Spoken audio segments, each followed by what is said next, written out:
জাতীয় শিক্ষাধারার সুবর্ণোধ্যায়ী কণ্ঠশিল্পী সামান্থা শাহিনের বক্তব্য শুনেছে। এই পর্যায়ে বক্তব্য রাখবেন বাংলাদেশ এনজিও ডিফেন্স সোসাইটির সম্মানিত সভাপতি আয়ুব রানা। আগামীকাল মহান শিক্ষা দিবস। এই মহান শিক্ষা দিবসকে সামনে রেখে আমি আমাদের বর্তমান সরকারের কাছে কয়েকটি দাবি উপস্থাপন করছি।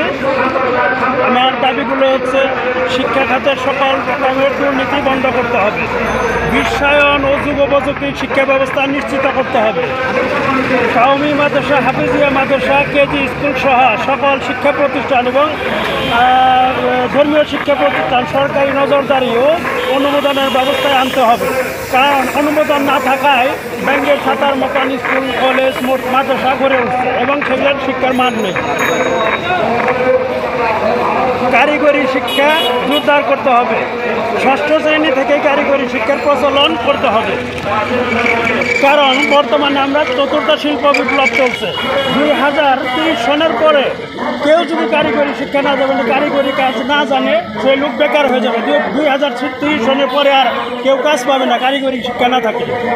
এই জন্য কারিগরি শিক্ষা জোরদার করতে হবে। সরকারি এমপিভুক্ত সকল স্কুল কলেজে কারিগরি শিক্ষার কোর্স চালু করতে হবে।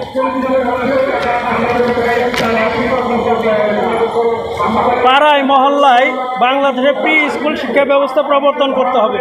কারণ আপনার প্রাইমারি স্কুলে 7 বছর থেকে ভর্তি করে, 7 বছরের আগে ভর্তি করে না। তো 7 বছর দিয়ে একটা ছেলে বা একটা বাচ্চা লেখাপড়া করতে পারে না। এখানে প্রি স্কুলের ব্যবস্থা, শিক্ষা ব্যবস্থা সরকারিভাবে নেই, সেটা চালু করতে হবে। অভিভাবক ও কোমলমতি শিশুদের কেরিয়ার গাইডেন্সের মাধ্যমে কারিগরি শিক্ষার দিকে ধাবিত করতে হবে। শিক্ষক ও শিক্ষার্থী নিরাপত্তা আইন চালু করতে হবে।